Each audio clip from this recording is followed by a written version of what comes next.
Okay, so we're going to start with conversation, section 7. Hopefully we can finish off the unit in this last video. So conversation, it's always packed. We have Kyle and Lori. Let's go ahead and take a listen at what Kyle and Lori are talking about their particular clubs. Page 80, Exercise 7. Conversation. It's always packed. Part A. Listen and practice. What's your favorite club, Lori? The Firefly. They have fabulous music, and it's never crowded, so it's easy to get in. That's funny. There's always a long wait outside my favorite club. I like it because it's always packed. Why do you think it's so popular? Well, it just opened a few months ago. Everything is brand new and modern, and lots of trendy people go there. It's called the Dizzy Lizard. Oh, right. I hear the reason people go there is just to be seen. Exactly. Do you want to go some night? I thought you'd never ask.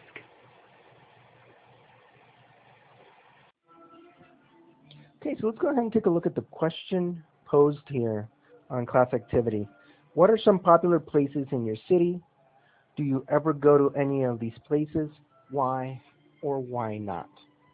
So when my girlfriend and I first met, she wanted us to go to the Interchange. I had never been. So I was like, all right, that's cool. She said, it's great, it's always packed, and the music's always fun. I said, okay. So we went, because sure enough, it was packed. You couldn't even sit, and you were dancing. You were basically hopping in place because you couldn't move. I had a blast. It was a lot of fun. But those were the reasons she wanted to go, because the music is always good, and there's always a lot of people. All right, so she likes those kind of places. So you guys can go ahead and put it in your email document as to what clubs you like going to, whether it's El Americas or any other, or York Club on Chapu, and why.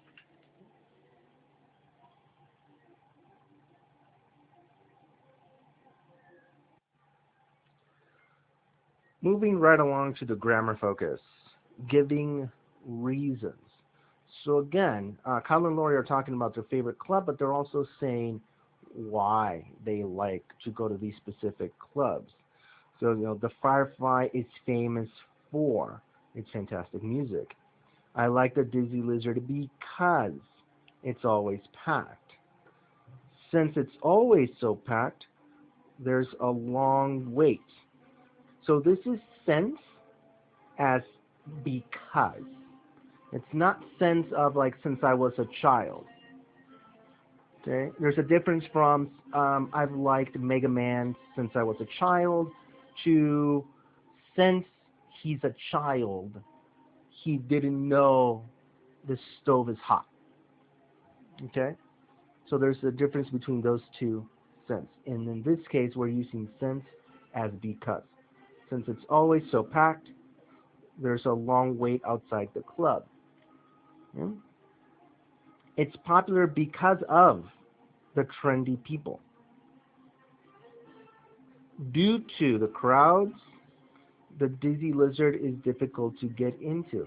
And again, this is not due like your paper is due at the end of the week. Right?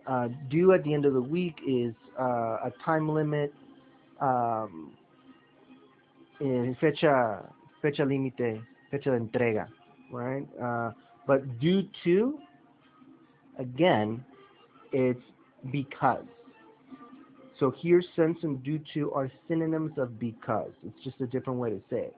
And if you're thinking, I teach it, why do they say it so many different ways? Well, when you're writing, rule number 1 of writing is to not repeat yourself. So if you're explaining something, you can't just be saying, well, because. You have to vary it a little bit. So then when you start using for, since, because of, due to, the reason why, or the reason that people go there is. So if it's one, the reason is. If it's plural, the reasons why people go there are. So keep an eye on that is, whether it's singular or plural. Exercise A. Complete the paragraph with because, since, because of, for, due to, and the reason. And then well, it says to compare with a partner.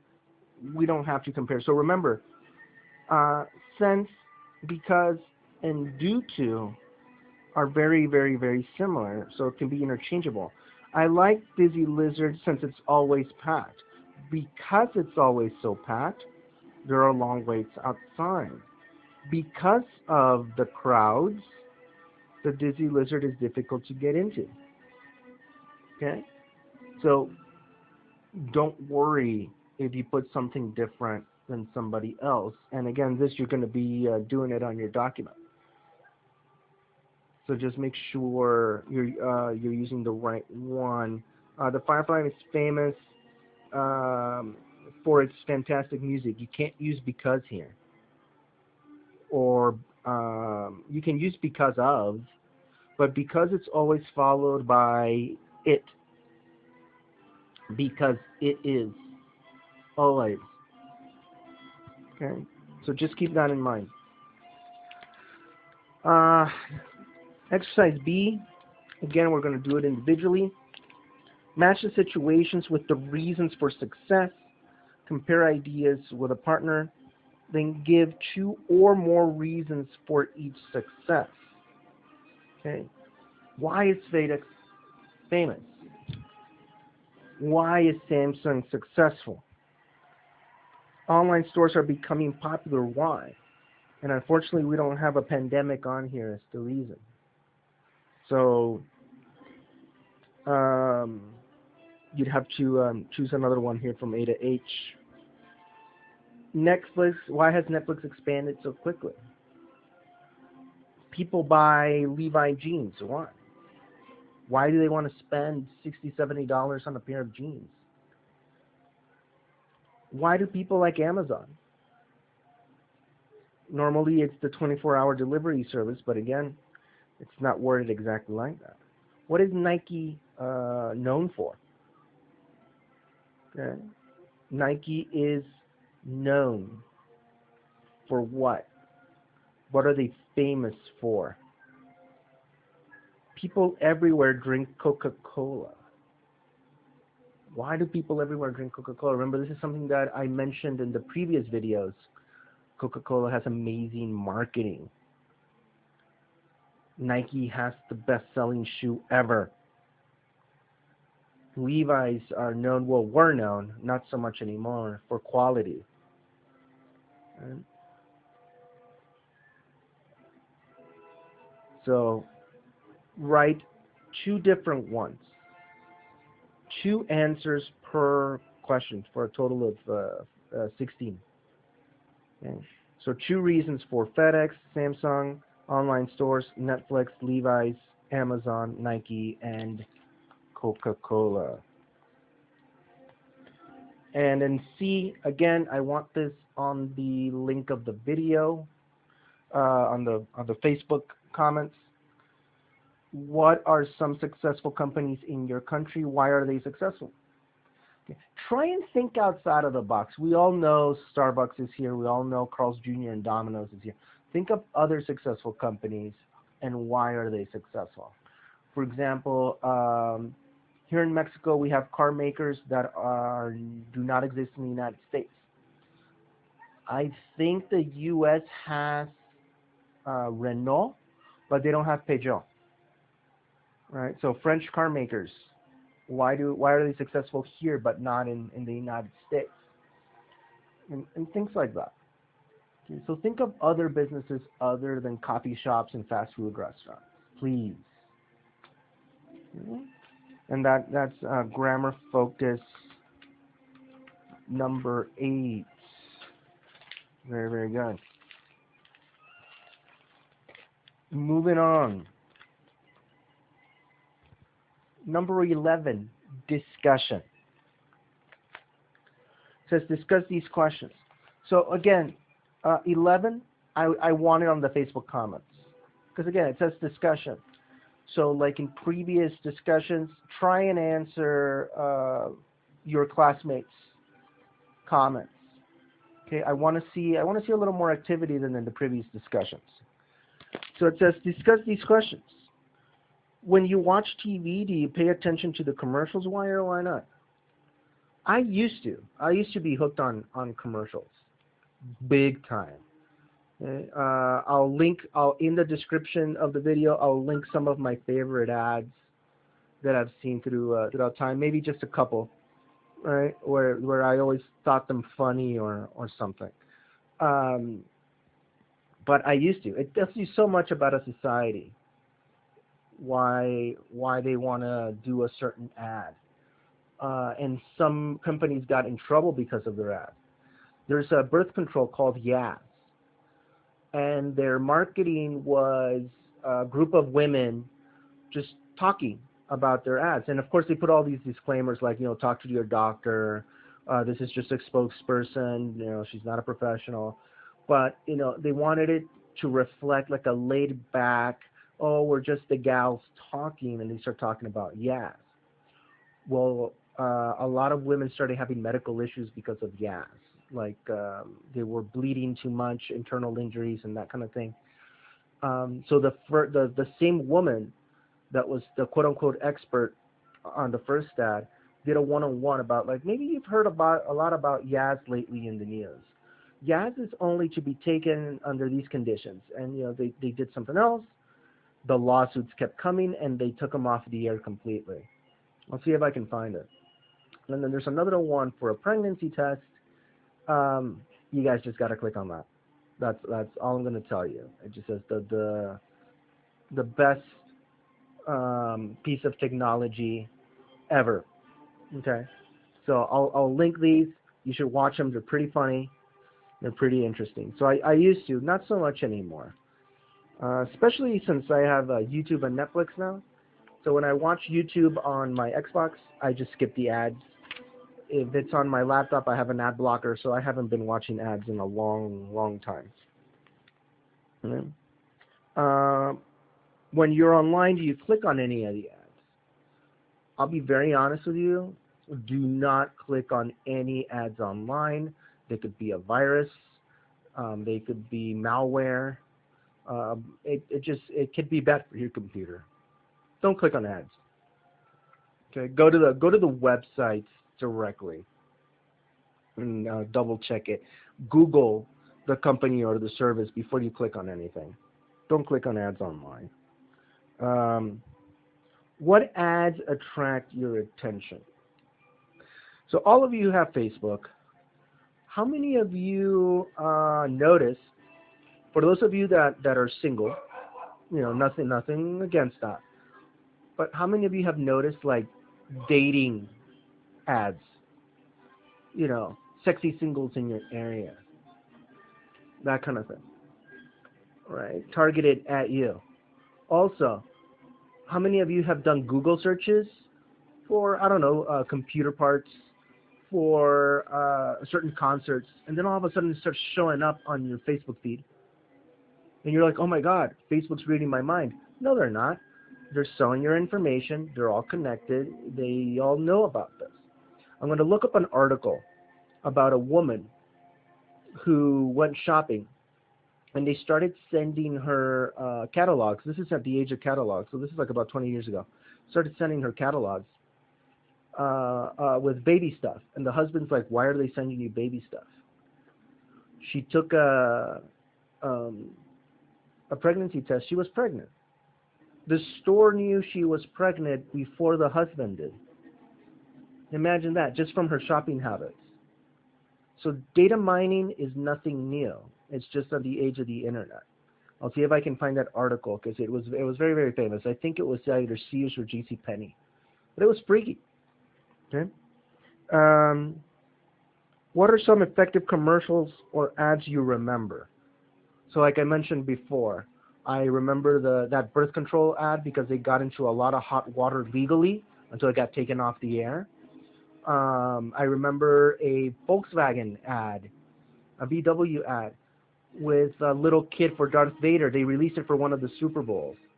It was amazing. I'll link that one as well. Um, and there was one of Skechers light ups, which cracked me up. Um, and it's the ones that usually stick. It's either because they're so stupid, or they're funny. Right? The one about the birth control is hilarious. I really, really hope you guys click on these links. They're really short. We're talking about like 10 seconds, 30 seconds. The VW ad is fairly long. It's like a minute. But everything else is fairly short. Right. So that's what I feel made them effective. They make you laugh. Right? They always leave a lasting impression. Or they annoy you. But the point is, you remember them. What is the funniest commercial you've ever seen? The one about the birth control. No, the pregnancy test. I'm sorry. The one about the pregnancy test is the funniest. The worst was an ad for like this online shopping place where a guy smells a dog's butt and the dog's all confused about it.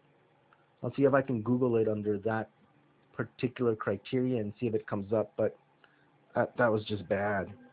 That was just horrendous. The most shocking, I don't remember the last time I saw something shocking, but there was this Pepsi ad with Kylie Jenner.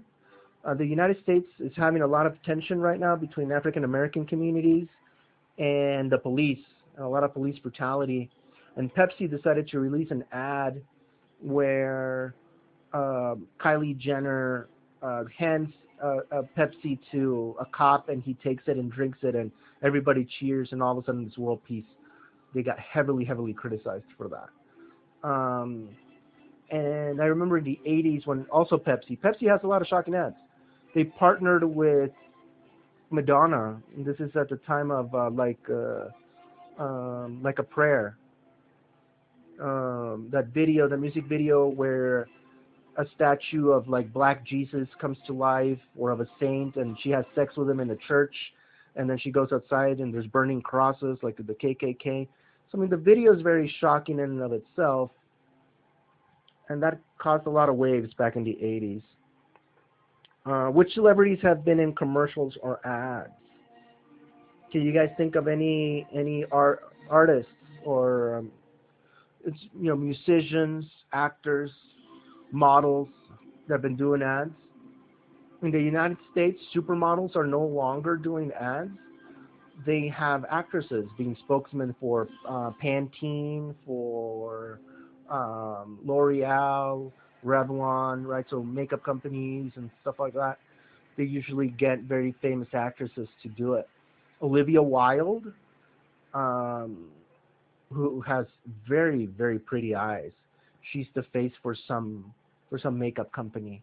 So she's been doing that. But here in Mexico, like I said, I haven't been watching a lot of ads, so I'm not aware. So you guys go ahead and fill that one in. Yeah? So to finish up, we only have the reading and the writing. In the writing, choose one of your favorite products. Read the questions and make notes about the best way to sell it. Then write a 1-minute TV ad. That's it. Now, you only have to write it. You don't have to make a video or anything. You just have to write. So what's good or unique about the product? Why would someone want to buy or use it? And can you think of a clever name or slogan? So I don't know. It could be anything, like a stapler. Like, this is my stapler. The Stapleston 5000. You can staple 60 documents a minute, and it holds 500 staples. It's got ergonomic grip, and it's affordable, and it looks good on your desk, right? And people will want to buy you drinks because you used the Stapleston 500 or 5000. I don't even remember the number of it. Okay. And a clever name or slogan, right? Get it together with Stapleston. Okay. something like that. Very, very simple and straightforward. So it's a minute ad, no more than 60 words, something short. So just answer it and write it up. And finally, the reading. Brain invasion. Why we can't forget some ads.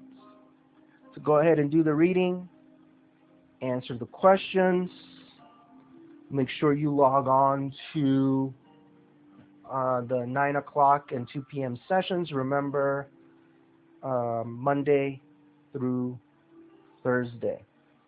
Okay? And we're having tests every Thursday starting this week, the next, and May 7th. So I will see you guys then.